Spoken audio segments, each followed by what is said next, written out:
Genesis chapter 3. Now the serpent was more subtle than any animal of the field which Yahweh God had made. He said to the woman, "Has God really said, 'You shall not eat of any tree of the garden'?" The woman said to the serpent, "We may eat fruit from the trees of the garden, but not the fruit of the tree which is in the middle of the garden. God has said, 'You shall not eat of it, you shall not touch it, lest you die.'" The serpent said to the woman, "You won't really die, for God knows that in the day you eat it, your eyes will be opened, and you will be like God, knowing good and evil."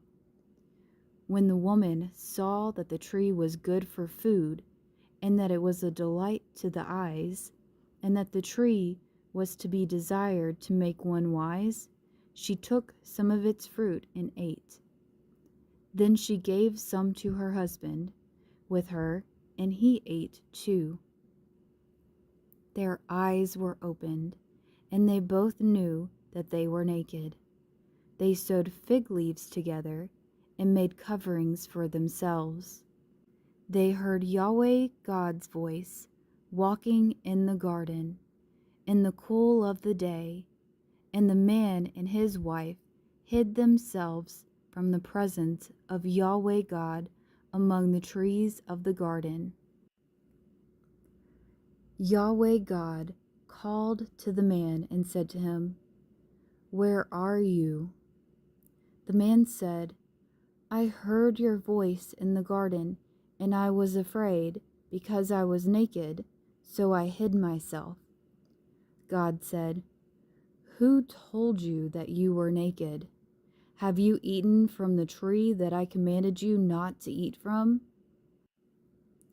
The man said, "The woman whom you gave to be with me, she gave me fruit from the tree, and I ate it." Yahweh God said to the woman, "What have you done?"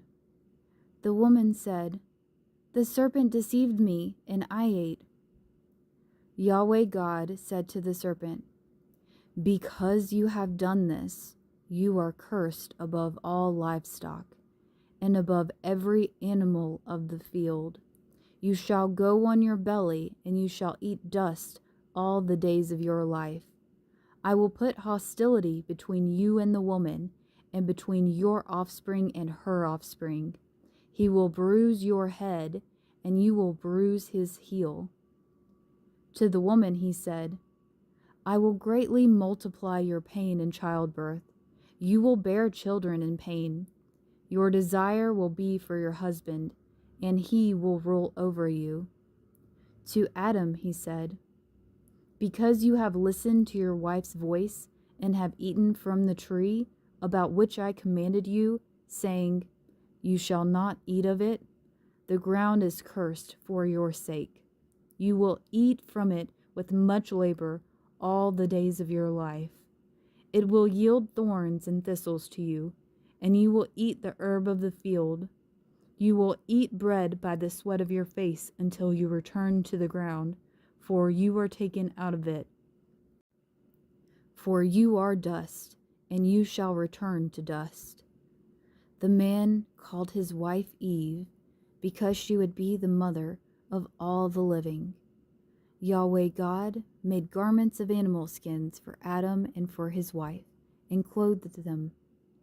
Yahweh God said, "Behold, man has become like one of us, knowing good and evil.